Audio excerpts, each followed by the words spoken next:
Harper Audio presents The Kennedy Men, 1901 to 1963, The Laws of the Father, written and read by Laurence Leamer.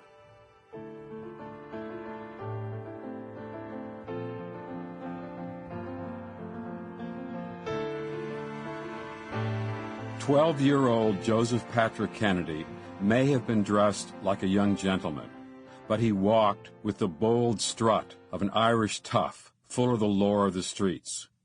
As he hurried down Webster Street, his blue eyes exuded a hungry intensity for whatever life might offer.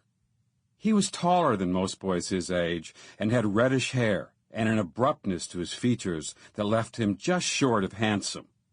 His strong, willful face had already lost whatever boyish innocence it once held.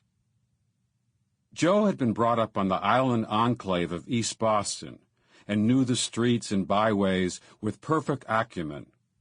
Today, in the summer of 1901, he would be traveling without his family to the great city across the bay.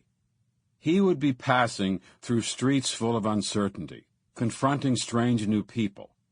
It was a prospect that would have filled many youths with apprehension, but nothing in Joe's demeanor suggested that he was worried about this adventure. Joe's mother, Mary Augusta Hickey Kennedy, had arranged for her only son to deliver hats from a prestigious shop to the great ladies of Boston. Joe rushed off down the street from the Kennedys' two-story home located in the best residential area. From up here, on the highest elevation on the island, Joe could look down, far below, where passenger ships glided into the harbor packed with immigrants. Driven from their land by the great potato famine, nearly 100,000 Irish immigrants had arrived on Boston's pristine shores. Among them were Joe's grandparents. Patrick Kennedy had disembarked in 1849 on these very streets, where he and his bride, Bridget Murphy, set up residence in a tiny apartment. Joe found his way to the hat shop and stepped up into the horse-driven wagon. The carriage rolled toward the mainland ferry, passing numerous taverns, dark havens that marked their presence by small signs. If Joe's father, Patrick Joseph P.J. Kennedy, had set a symbol of his success on the mantelpiece, it would have been a humble glass of beer. As a youth, P.J. worked a short while as a stevedore. Then P.J.'s mother had grub-staked her only son to open a pub. In P.J.'s tavern, the talk was usually of politics. P.J. carefully built his clientele, expanded into the wholesale liquor business, and entered politics as a state legislator. Favors were the mortar of P.J.'s career, and he built his career one brick at a time.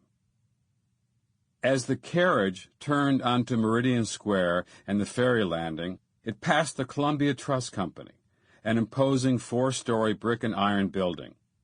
Joe's father was a founder of this new bank, one of the many businesses in which he was involved. The East Boston Argus-Advocate, in a rare moment of candor, described P.J. as slick as grease. Slick as grease he was, and slick as grease he had to be, to climb out of the prison of poverty and accumulate a fortune, all without ever moving from East Boston.